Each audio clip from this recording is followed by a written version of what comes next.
ଆପଣମାନଙ୍କର ସହଯୋଗ ଓ ସକ୍ରିୟ ସମ୍ପୃକ୍ତି ହିଁ ଏହି ମହାନ ସାଂସ୍କୃତିକ ଉତ୍ସବକୁ ସଫଳ କରିବ ଏ ବିଶ୍ୱାସ ଅଛି। ଆଜି କେବଳ ଓଡ଼ିଶାରେ ନୁହେଁ, ବିଶ୍ୱର କୋଣ ଅନୁକୋଣରେ ଜଗନ୍ନାଥ ସଂସ୍କୃତି ବ୍ୟାପକ ଭାବେ କୋଟି କୋଟି ଲୋକଙ୍କ ହୃଦୟରେ ବସା ବାନ୍ଧି ପାରିଛି।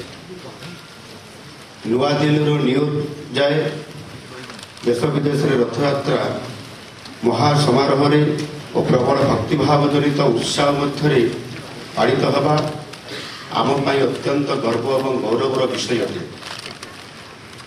ଏହା ପ୍ରକୃତରେ ପ୍ରମାଣ କରେ ବସୁଧୈବ କୁଟୁମ୍ବକମ୍, ଅର୍ଥାତ୍ ସାରା ବିଶ୍ୱ ଆଜି ଗୋଟିଏ ପରିବାର ହେବାର ମହାନ ଅନୁଭବ। ପରମ ଲୀଳାମୟ ଜଗନ୍ନାଥଙ୍କର ମହିମା ଆଜି ସାରା ଜଗତରେ ପାଣି ପବନରେ ବିଶ୍ୱ ଭାତୃତ୍ୱ ଓ ବିଶ୍ୱ ପ୍ରେମର ବାର୍ତ୍ତା ଆଜି ବାଣ୍ଟି ଚାଲିଛି।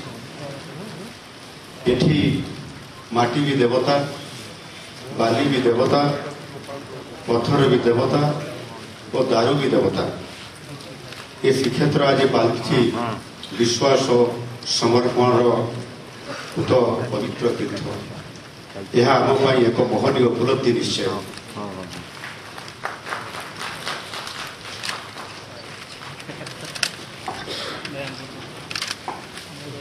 ମହାପ୍ରଭୁ ଶ୍ରୀ ଜଗନ୍ନାଥଙ୍କର ପ୍ରଥମ ତଥା ମୂଳ ସେବକ ହେଉଛନ୍ତି ଆଦିବାସୀ। ଆମ ଓଡ଼ିଆ ସଂସ୍କୃତି ଓ ଇତିହାସର ଏକ ଗୌରବମୟ ଗାଥାକୁ ଆଜି ମଧ୍ୟ କୋଟି କୋଟି ଭକ୍ତ ଶ୍ରଦ୍ଧା ଓ ସମ୍ମାନ ସହ ନିଜ ହୃଦୟରେ ସାଇତି ରଖିଛନ୍ତି। ଏହା ଆମ ଅସ୍ମିତା, ଏହା ଆମ ଦାୟିତ୍ୱ। ମହାପ୍ରଭୁଙ୍କର ମୂଳ ସେବକ ତଥା ଜଣେ ଆଦିବାସୀ ଭାବେ ମୁଁ ନିଜକୁ ସେହି ଜଗତର ନାଥ ଜଗନ୍ନାଥଙ୍କ ନିକଟରେ ସମର୍ପଣ କରିଦେଇଛି। ଏବଂ ସେହି ବିଶ୍ୱ ନିୟତାଙ୍କର ପବିତ୍ର ଘୋଷ ଯାତ୍ରା ବା ରଥଯାତ୍ରାରେ ଆଜି ଆରମ୍ଭରୁ ଶେଷ ଯାଏ ପ୍ରତ୍ୟେକ ବିଧି ନିର୍ଦ୍ଦିଷ୍ଟ ନୀତିକାନ୍ତି ଓ ଯାନିଯାତ୍ରା ଜନିତ ବିଧି ବ୍ୟବସ୍ଥା ଯେପରି ତ୍ରୁଟି ଶୂନ୍ୟ ଓ ସଫଳ ରୂପେ ଶେଷ ହେବ, ଏ ନେଇ ମୁଁ ସଭିଙ୍କ ଆନ୍ତରିକ ଶୁଭେଚ୍ଛା ଓ ସହଯୋଗ କାମନା କରୁଛି। ମୋର ବିଶ୍ୱାସ ଆମେ ଏହାକୁ ସର୍ବାଗ୍ରେ ସଫଳ କରିବାରେ ସମର୍ଥ ହେବା। ଆଜି ଏଠି ଉପସ୍ଥିତ ଥିବା ସମସ୍ତ ସରକାରୀ ପଦାଧିକାରୀଙ୍କୁ ମୁଁ ନିର୍ଦ୍ଦେଶ ଦେଉଛି ଯେ ମହାପ୍ରଭୁ ଜଗନ୍ନାଥଙ୍କର ମହାନ କାମକୁ ନିଜ ଜୀବନର ବ୍ରତ ଭାବେ ପାଳନ କରି ନିଜ ନିଜର ଦାୟିତ୍ୱକୁ ସୁଚାରୁ ରୂପେ ପାଳନ କରି ଶ୍ରୀକ୍ଷେତ୍ର ତଥା ଓଡ଼ିଶାର ମର୍ଯ୍ୟାଦାକୁ ଅକ୍ଷୁଣ୍ଣ ରଖିବା ହେବେ ମୁଁ ମହାପ୍ରଭୁଙ୍କ ସେବାରେ ସାମିଲ ହେବା ପାଇଁ ସୁଯୋଗ ମିଳିଥିବାରୁ ମୁଁ ନିଜକୁ ଧନ୍ୟ ମନେ କରୁଛି। ସଭିଙ୍କୁ ଆଉ ଥରେ ଆନ୍ତରିକ ଶୁଭେଚ୍ଛା ଜ୍ଞାପନ କରୁଛି। ଏଠି ଆପଣମାନଙ୍କ ତରଫରୁ ଯେହେତୁ ଏ ବର୍ଷ ବିରଳ ଏବଂ ଅଦ୍ଭୁତପୂର୍ବ ରଥଯାତ୍ରା ହେବା ପାଇଁ ଯାଉଅଛି ଏବଂ ଯାହା ମୁଁ ଶୁଣିଛି ଯେ ଏ 53 ବର୍ଷ ପରେ ଅର୍ଥାତ୍ 1971 ମସିହାରେ ଏଭଳି ଏକ ଭବ୍ୟ ଏବଂ ବିରଳ ରଥଯାତ୍ରା ହେଇଥିଲା ଏବଂ ଆଜି 53 ବର୍ଷ ପରେ ପୁନର୍ବାର ହେବା ପାଇଁ ଯାଉଅଛି। ଏବଂ ଯେତେବେଳେ ଆଜି ମଧ୍ୟ ଏକ ନୂଆ ସରକାର ଆସିଛନ୍ତି ଏବଂ ତାଙ୍କରି ଏ ସରକାର ସମୟରେ ଏଭଳି ଏକ ସୁଯୋଗ ଆସିଛି, ନିଶ୍ଚିତ ଭାବରେ ଆମ ନୂଆ ସରକାର ପାଇଁ ମଧ୍ୟ ଇଏ ଗୋଟିଏ ଅତି ଆଶୀର୍ବାଦ ଏବଂ ଭାଗ୍ୟର କଥା। ଆମକୁ ସୁଯୋଗ ମିଳିଛି ଆଜି ରଥଯାତ୍ରାରେ ସାମିଲ ହେବା ପାଇଁ। ଅନୁରୋଧ କରାଯାଇଛି ଆପଣମାନଙ୍କ ତରଫରୁ, ଯେହେତୁ ଏ ବର୍ଷର ଯେଉଁ ବିରଳ ଏବଂ ଅଦ୍ଭୁତ ରଥଯାତ୍ରା ଅଛି ଏବଂ ଏ ରଥଯାତ୍ରା ଗୋଟିଏ ଦିନରେ ସମାପନ ନାହିଁ, 2 ଦିନ ଅପେକ୍ଷା ରଖୁଛି।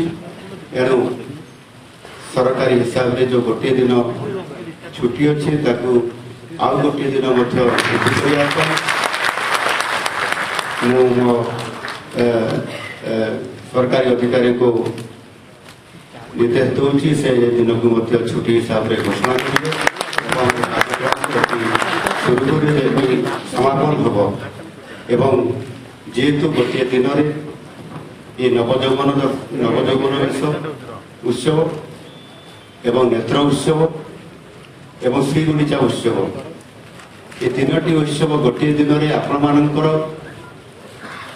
सहयोग आपणकर उपस्थिति ये कार्यक्रम समापन होगापी जाऊँगी।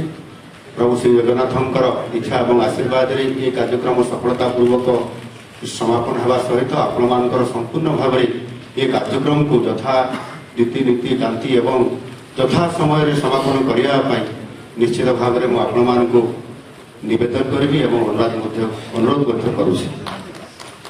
आ गोटे कथा ये जेहेतु आज आम खुशी और गर्वर कथा महामहिम राष्ट्रपति महोदय ये श्रीगुंडीचा रथ यात्रा देखापी रथ टाणियापी निजे इच्छा प्रकाश कर आसुंच 6 तारीख संध्यारे आसी पहुँचे पुरी श्रीक्षेत्र में एवं 7 तारीख दिन अपराह्न से रथटଣା उत्सव समय यथा समय से उपस्थित रही आम समस्त सहित रथ टाणिबे।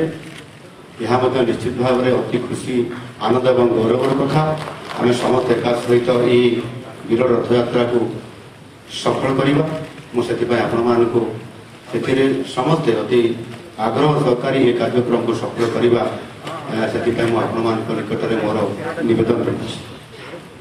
परिशेष आज ये जो समीक्षा बैठक आम समस्त सफल बैठक हो महाप्रभुंर आशीर्वाद सारा जगतर कल्याण हो ये प्रकार आशा रखी मोर 2 पद ये कथा को रखुची।